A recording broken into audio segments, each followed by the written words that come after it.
Jamhira mon bandiraɓe sehlaɓe heɗotoɓe radio Jowol Sare hannde ko ñalawma aset hawri ko jeetati lewru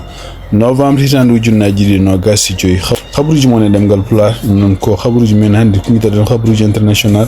ko toon to Sénégal guidoɗen bosu ngo mbiyata terra meeting wongo toon to Dakar wawi ƴeew kadi haalde ko fati nguɗo bosu e kanko Ousmane Sonko ko haali habaruji men international ma naw en toon to Mali ɗum noon noddango kanko Ali Nguy Ndiaye pour wiide yonde ko CEDEAO e leyɗele takkiɗe Mali ne poti wallude Mali ko yaaci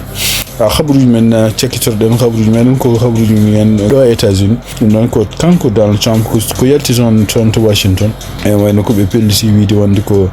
kanko Abrigo Garcia maɓe dartina hadde wonnode ɗon pour hadde ko hannoɓe yaltinde Abrigo Garcia taw wonno koye ñawore tawde ñawore mum gasi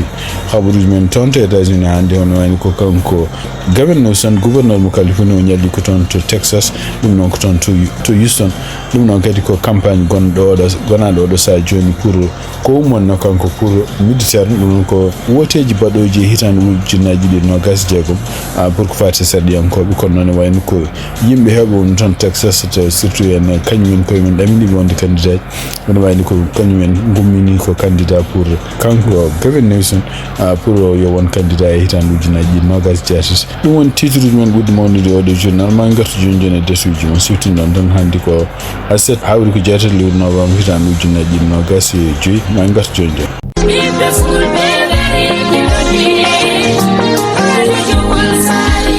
Radio Jowol Sare International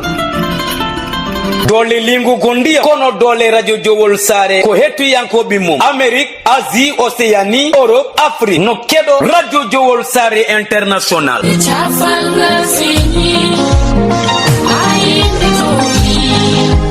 wonande jogiiɓe publicité jokkodir eya Radio Jowol International caggal indicatif Mauritanie waɗa 46 53 84 09 walla mbaɗa 44 18 77 18 walla mbaɗa indicatif dowlaji dendude Amérique plus 1 513 668 03 94 bandiraɓe musidɓe tedduɓe heeɗi min Abou Diobo El Hadji Ngori momi hetto Radio Jowol International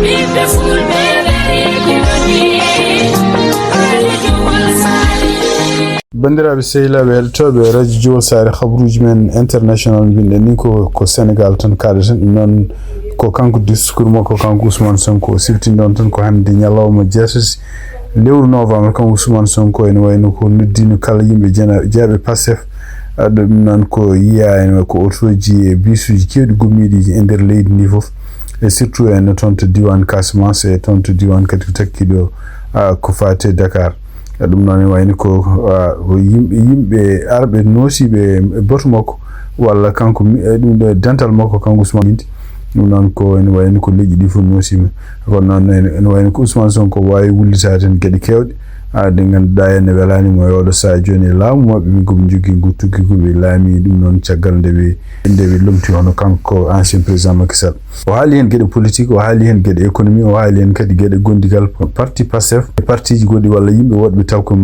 jeenaɓe parti ji goɗɗi o haali hen kadi jotodiral hakkude makko kanko Ousmane Sonko e kanko Bassirou Diomaye Faye e surtout kadi e yimɓe woɗɓe oɗo saha joni wonɓe conseil ji Bassirou Diomaye Faye donc pourtant ɗumen ko kanko Ousmane Sonko o haali hen gueɗe kewɗe ko fate en d' abord ko kanko Bassirou Diomaye Faye ene wayno hay sinno haalani nde mum ko yenni ɗum huwi wonde ko kañum hoore mum ala humpito no fewi ko haali hen kadi ene wayno yimɓe ɓe ganduɗa taariɓe hono Bassirou Diomaye Faye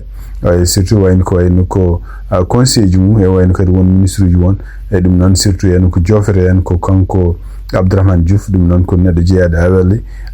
kalnoɗo konngudi ñanden wiide wonde ko laamu Sénégal walla Sénégal fotani jogade tan laamu wonde laamu tan ara tan ko pour haare walla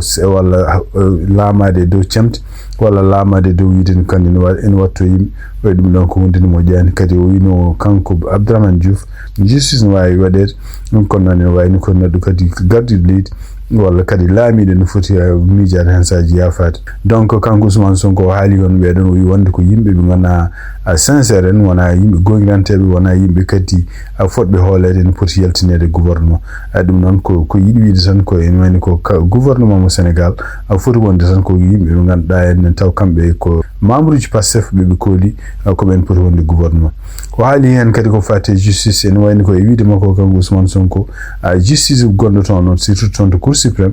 ko yimɓe hande jogiiɓe kañum koyemen ene tikkanimo walla ne jiiɗi wattade walla ndewe makko hande. Ɗum noon ko o yiɗi ruttade hande ko wiide wonde ko ɓeɗon wonɓe toon to justice ha hande ko yimɓe wonnoɓe e gouvernement ji ɓennuɗi walla wonnoɓe gouvernement kanko ancien président Macky Sall.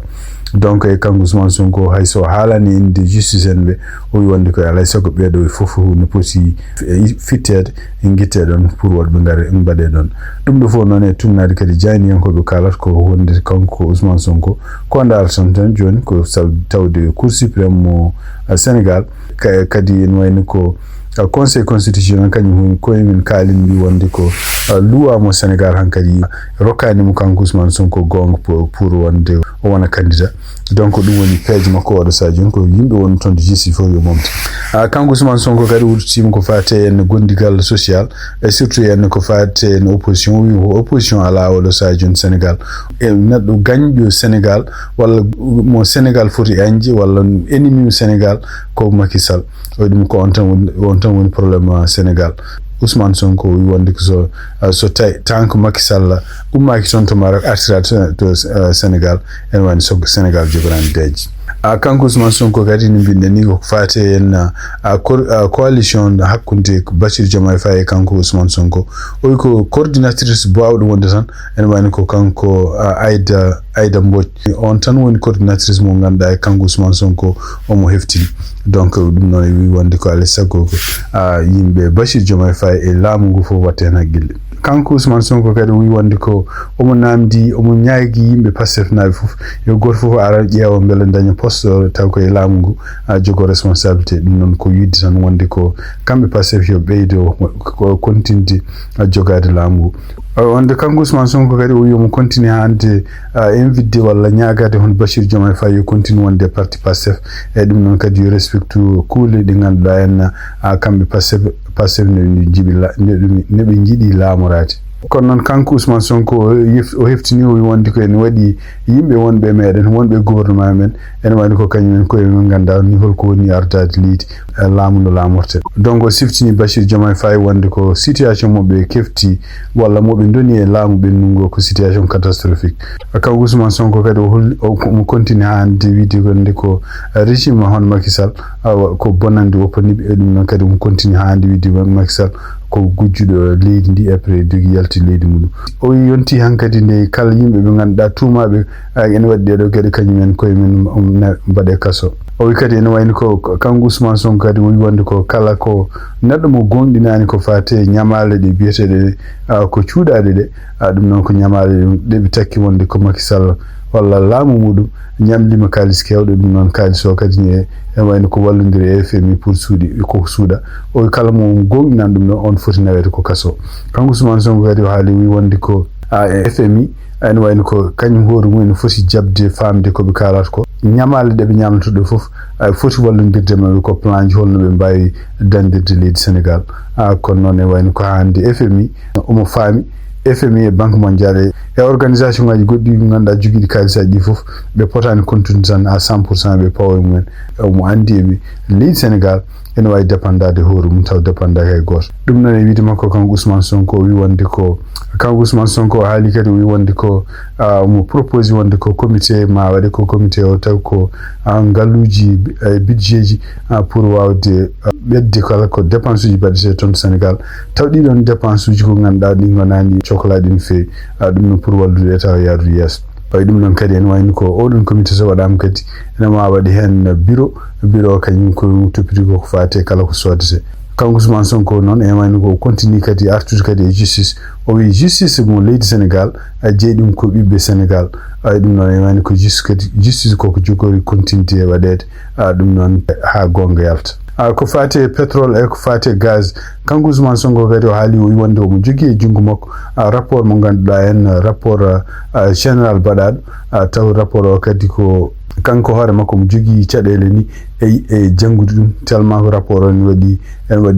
guykaji gonɗi hen o wi wonde kadi rapport o ni yaltini hen wonde ko systéme no kalisaji gujjiraɗi o ɗum noon kadi e wayni ko hawnaki ma justice rew hen kala ɓe ganduɗa tuumaɓe ono rapport coke kanko Ousmane Sonko kadi o wi wonde ko e nder rapport mo jogui o hono rapport Prodac kañum worumu nani hen kamɓe ñawoɓe ɓe jogui ono rapport donc en wayni ko omo continue hande kanko Ousmane Sonko wiide wonde ko Pape Malick Ndour wonde ko kañum hoorumum poɗɗo sokede ɗum noon firti noon wonde ko lundimo kadi e gueɗe ɗeɓe kalano wiide wonde ko ala ko nawdiɓe justice donc ko justice rewe ɓeɗo wona kanko donc kanko Ousmane Sonko gonɗini hande wi wonde ko alay saago Pape Malick Ndour en wayno gardinoɗo o ndeɗo fedde laamu wiyeteno Prodac alay saago kañum hoorumum soke siftinɗon toon Pape Malick Ndour woppama ni kono ko foti artude toon to ñande altiri eɓene mbaɗe jungo muɗum bracelet électronique donc kanko Ousmane Sonko kadi o wi wonde ñande nogas jet lewru novembre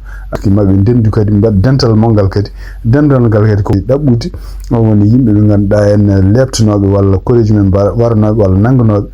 kañumen koye mumen e nder manifestation ngaji bannoɗi tuggi tan hitande ujunnaji ɗiɗi sappo e tati ha hitande ujunnaji ɗiɗi nogas tati beele ɓeɗon foof affaire um ne haala surtout ko fati indemnisation donc kanko Ousmane Sonko kadi o haali ko fati Abdourahmane Diouf ɗum fof hande ko janggueten tan point par point o wi Abdourahmane Diouf ene jogui probléme avec probléme mbiyata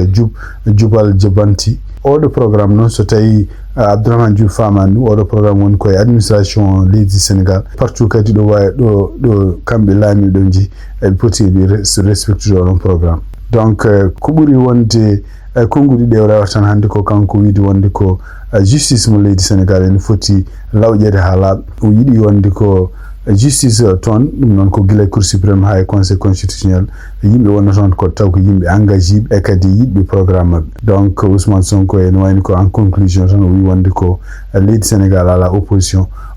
tan ko neɗɗo mo ganduɗa janfiɗo leydi Sénégal oɗo Sadio Nene jooɗi toon to Maroc on woni probléme Sénégal o wi Pastef kañum ala probléme Pastef tan ko Pastef kañum hoore muɗum donc wawi wonde fof Ousmane Sonko haali haaluji kewɗi donc e nder ko yalti jamme hono kanko Pape Malick Ndour ɗum noon ko siftindon toon Pape Malick Ndour ko ancien ministre et cadre Alliance pour la République ɗum noon parti mo Macky Sall kanko hoore makko ene wayno wi wonde ko alay saago o salo deƴƴude ɗum noon o wi o yiɗano haalde ko ɓoyi par ce que mo yiɗi respecte justice mo leydi Sénégal kono noon tugnade ko kanko ko Pape Malick Ndour ko haali o wi wonde ko e oɗo aljuma hannde il faut o jaabo hen haaluji ɗi ganduɗa en kanko président mo Pastef Ousmane Sonko o haali tawde kañum hoore mum wi wonde kene jogui dossier judiciaire e oɗon dossier kadi kañum hoore mum ne waɗi rapport inspection générale partuɗo en surtout programme des domaines agricoles et communautaire Prodac mo kanko Pape Malick Ndour o woni enquêteur oɗo saji joni donc ene wayni ko Pape Malick Ndour e nder ko haali wi wonde d' abord kañum hoore mum sallinoma ƴeftude konngol ko fate ɗiɗo haalluji ɗum noon no wirini ko pour sibabude justice tawde ko hunde ñawetede hay goto fotani haala ɗum ɗon donc ene wayni ko kono noon wi wonde hannde omo haawa e kadi o woni surpris surtout kadi gueɗe Ousmane Sonko de haali makko de ko gueɗe ɗe ganduɗa ɗe wona gonga donc o wi wonde ko kanko ex coordinateur o siftini yimɓe d' abord o wi wonde ko habaruji ko fate oɗo affaire joni mo enquête o woni ko e rapport de presse baɗaɗo ñande 15 lewru juin hitande ujunnaji ɗiɗi e 17 donc ene wayni ko ɗum ɗon waɗi ko hitande ko addi kanko hoore makko mo nome coordinateur oɗon organisation donc ene wayni ko ɗum ɗon waɗi ko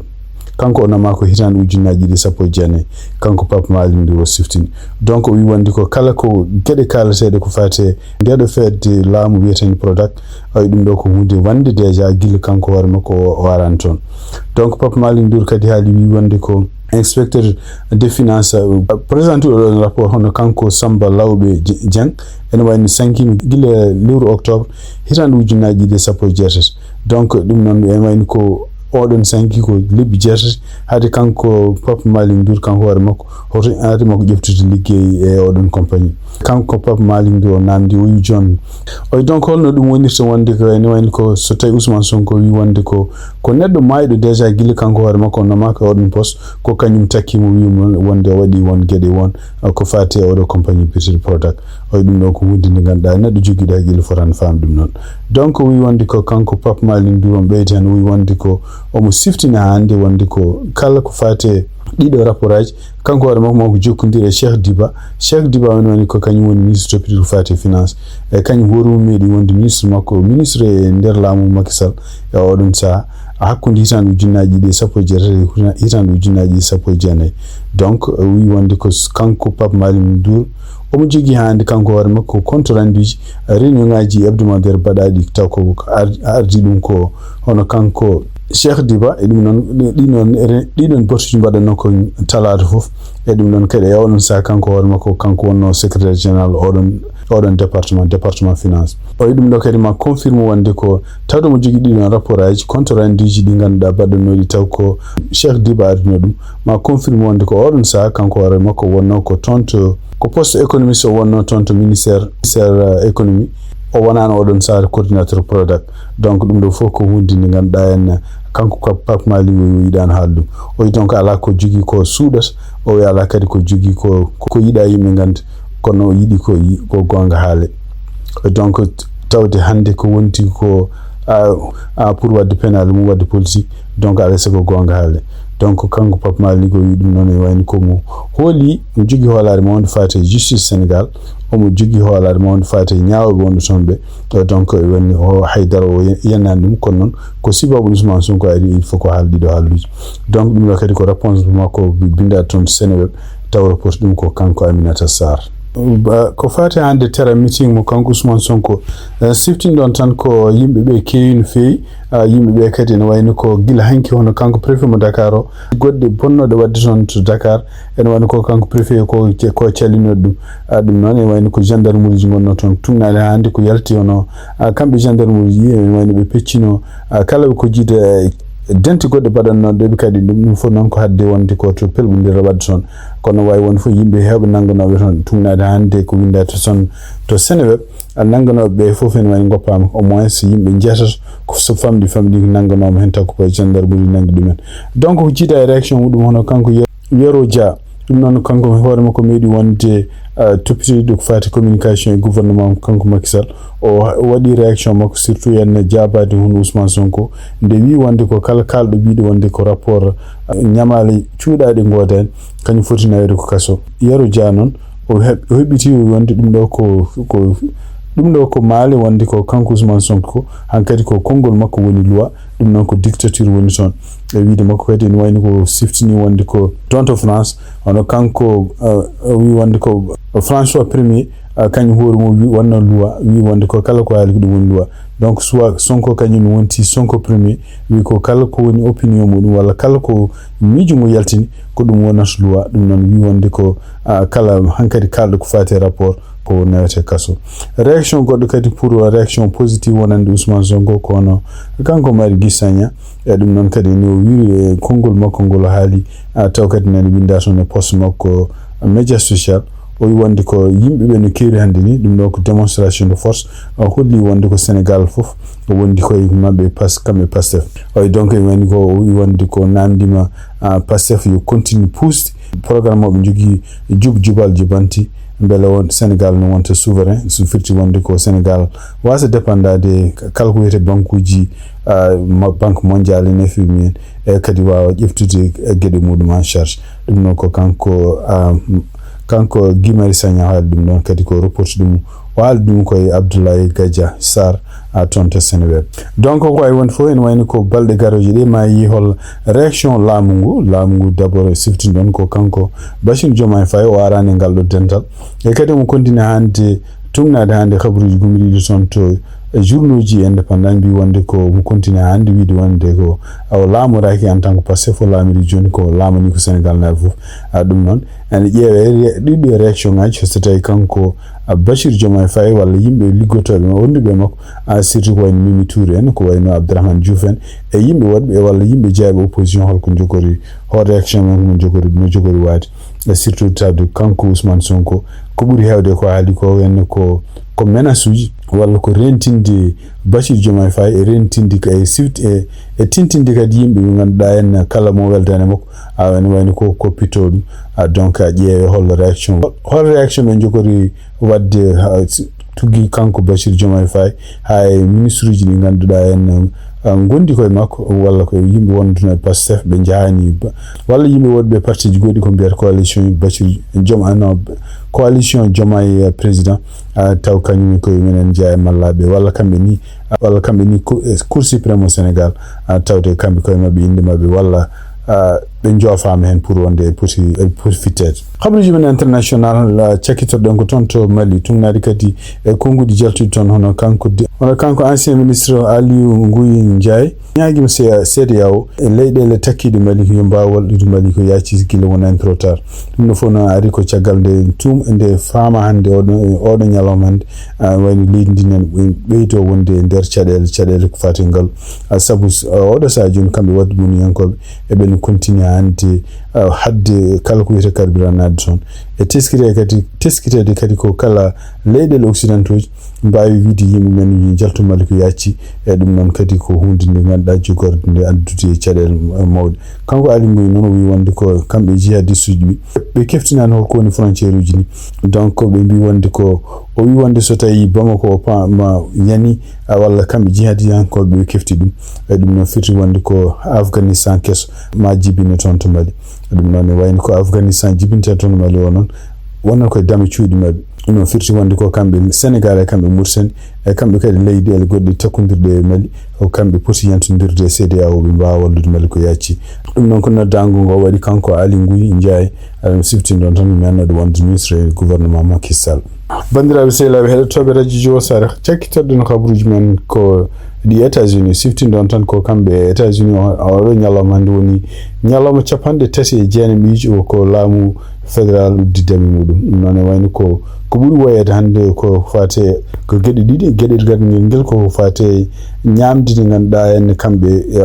famarɓe dole ɓe États-Unis ɓe keɓatno e ɗum noon e wayno ko kanko Donald Trump e wayno ko oɗo aljuma hanki oɗon kalis gasata kadi o jaɓani rewde yamirore uminde toon to tribunal uji pour wiide wonde ko kalisaji kutorteɗi ko fate en gueɗe kañiraɗe ɓe mbawa rokkude ɓeɗo yimɓe famroɓe dole rokkude men bénéfice aji men gueɗe ɗiɗi ɓe ngel ko fate aéroport uji ɗum noon surtout en guure mawɗe ɗo e États-Unis walla aéroport uji men jii wonde dole aéroport uji men guddama ɗo saha joni e sibabuno kamɓe FAA ɗum noon FAA ko fedde wonde ɗo e États-Unis to pirini ko fate kisal weeyo ɗum noon ko walloɓe avion ngaji gila no juurorto hannde wirta e kadi e yimɓe wonɓe liggotoɓe nder aéroport uji ko TSA ɗum noon ko yimɓe sécurité en ɓeɗo fof en wayno oɗo saha joni suɓunoɓe enen liggoɓe kañumen koyemen gustima saabu kañumen koyemen gilla ɗum fuɗɗi ha ɗo ñalawma jooɓa ko wawi wonde fof en wayno ko hande ko ɓuri woyede oɗo saha joni ko avion ngaji yimɓe ɗannotoɓe surtout yen tawde ko fayi koye jonte ko addi Thanksgiving walla jonte ko addi nde décembre yimɓe ɗannotoɓe woni avion ñande fof au moins kene won 7 walla 8 vol ko annilte ɗum noon won aéroport uji kewɗi ganduɗa ene wo état ji ene wayno oɗo saha joni guddi deme men ko fate politique kanko gouverneur mo Californie Gavin Newsom o ñalli hande ko toon to Texas toon to Houston ɗum noon ko arde kanko hoore makko rendidiri o fottude kadi e démocrate en wonɓe toon to e Texas e ɗum ɗo kadi ko gueɗe ɗi haareji ɓe goni oɗo saha joni pour continuer encourage démocrate en yo continue yaltude e surtout so woteji ngari ɗum noon e kanko Gavin Newsom haysinde o addunoma toon ko fuyenne fewnitade pour woteji midterm mo hitande ujunaji 2020 ene wayno ko yimɓe hewɓe taw ko démocrate en wonɓe toon taw kadi ko hohoɓe walla ko yimɓe yiɗi wonde candidat kañumen koye men wayni ko mbimo hade makko arde kanko Newson présenté mo mbi wonde ko kanko woni président mo jogorɗo wonde hitande ujunnaji ɗiɗi e nogas e jeetati ko kanko tan kadi woni cohlaɗo ɗum noon ko wawi wonde fof wayni ko kanko Gavin Newson wi wonde ko démocrate en ko no gañiri woteji ɓennuɗi ñande 4 lewru novembre ni ɗum ɗo kadi ko signe kono noon wayni ko il faut ɓe continuer ko wiyete momentum pour wawde continude wodde e wawde continude kadi andude holko nafata ɗum saabu mo oɗo saha joni ene wayni ko kamɓe Californie maɓe mbad feere fof kadi beele 6 jonɗe ne ɓeydo toon saabu ko kamɓe Californie ɓe gagnino proposition 50 pour wiide wonde ko kamɓe saɗiyankoɓe maɓe ɓeydi jonɗe 5 wonande démocrate en ɗum noon ɗum ɗo fof kadi ne wayni ko so tawi ɓeydi ɗum hawnaki ɗum ɗo fof ma hat Texas hay sinno ɓeydini jonɗe pour wonande républicain ji saabu siftinde on tan ko Californie ɓuuri mawnede Texas haade ko fati politique toon to New York hono kanko biyeteɗo kanko Elisa représentante Elisa Stefanik ɗum noon ko gonɗo toon to sud représentant ko taw kadi ko sehil Donald Trump no fewi ene wayno kanko hoore makko waɗi fuɗɗima campagne makko pour wonde gouverneur mo New York ɗum noon o fuɗɗi ɗum ko ñande aljuma ɓennuɗe yiyama kadi kanko hoore makko maata toon e Donald Trump e ɗum noon ko kañum woni supportuɗomo pour won gouverneur ɗum ɗo fof noon kamɓe démocrate en ɓe mbi wonde ɗum ɗo ene wayni ko Donald Trump rokkiɓe cadeau par ce que Stephanie ko neɗɗo mo ganduɗa ene bewɗo hawde e Donald Trump sabu ko sibabude Donald Trump kamɓe démocrate en ɓe mbawi hawde kala candidat ji républicain ji gonɗo toon to New York woteji ɓennuɗoɗi ɗum ɗo ko pour maɓɓe kamɓe démocrate ɓe cikki ɗum ɗo ko cadeau jogori wonde kono noon ha hande Barack Obama kañum hoore mum rentini wonde ko oto yimɓe jawtaw ko yimɓe poti ko démocrate en poti liggade d' abord ko nanodirde e kadi gusta peccol gonɗo hakkude men o e kadi wayno mbawa continue kadi wadde campagne uji pour démocrate en ɗo mbawi wonde foof yo garta ñande wortede kolla pellital mumen en jiiɗi wodde kolla kadi pellital mumen jiiɗi gagnade donc wawi wonde foof ene wayno ko woteji hitande ujunnaji ɗiɗi nogas e jeetati ene wayno ko toon to gouverneur toon to New York kadi ɓeɗo rewɓe ɗiɗi hono kanko Elisa Stefanik e kanko kadi Hochul kamɓe ɗiɗi jogori wonde candidat ji o kadi Hochul ko kañum woni gouverneur toon ko démocrate kanko Elisa Stefanik ko kanko woni candidat pour républicain ji haɓruji men États-Unis hande tumnade kadi ko mi toon to Washington hono kanko Donald Trump gouvernement makko en wayno ko hande haɓruji men États-Unis tumnade kadi ko mi toon to Washington hono département toppitiɗo ko fati homeland sécurité walla immigration en wayno waɗa sadio men goni ko ƴewde ittude hadde wonnode ɗon pour hadde hono kanko Abrego Garcia yaltine leydi ɗum noon kadi e wiide maɓɓe kadi ɓe ƴeewi ko tawde kanko Garcia o waddino entretien ñawoɓe immigration pour ɗaɓɓude kanko hoore makko eddaɗo e leydi hedde caggal ɗum noon ko taw ɗum noon koko sala ɗen wani hon kadi kanko Garcia en nde kala droit mo jogino pour wasde nawtede ko nden hadde ko ɗum hanno wino wonde ko kala ñaweteɗo fotani nawtede yaltine leydi walla fotani memede tawde ñawore muɗum ko pandin ɗum noon wayni ko ɗum woni département justice mo laamu makko hono Donald Trump ko ɗum woni ƴewde ittude wiidi wonde ko ɗo e 24 48 beele no wawa so itti ɗum ɗon wawa déportide mo kanko toon to Libéria ɗum noon sifti noon Libéria kadi ko leyɗele wonen leyɗele africain ci ɗum ganduɗa jaɓɓidirde makko kanko Donald Trump walla laamu makko pour wawde jaɓɓade kala yimɓe ɓe États-Unis ittata ɗo e États-Unis déportude yaltini ɗumen leydi ndi tawde ɓeɗon jaɓani hodde leyɗele mumen siftude noon tan kanko Abrego Garcia o jeeya ko toon ko El Salvador o toon o nawno adan ɗum noon e wayno ko caggal laamu ngu faami wonde nawnawrimo toon ni ko erreur wandi ko wawi wonde fof ene wayno avocat ji makko jantodiri e yimɓe ganduɗa en public pour bel ha poursuit laamu ngu artirimo ittimo toon to El Salvador ko wawi wonde fof ene wayno ko kanko Abrego wi ko yiɗa ruttade El Salvador par ce que ruttimo toon ene wayno ko hawnaki maw ware walla maya e kaso ko wawi wonde fof ɗum waɗi oɗo sa joni ɓe cuuɓi nawdi déporté mo toon to Libéria hay Libéria kadi wonde ko leydi nde o anda e kadi ene wayno ko leydi gandirandi kañum hoore mum haqqe namade ene wayno teddinaka toon ɗum wonde donc yiiɗa yaa toon ko wawi wonde fof ɗum ɗo wona choix makko choix immigration pour neldude to ɓe mbela bandiraɓe sehlaɓe heddotoɓe radiowol sare jaam hira mum bandiraɓe sehlaɓe heddotoɓe radiowol sare habaruji min jogonno on hannde ɗemgal Puaar gasiya laaɓi en mbaali jaam ha jam ka to jarama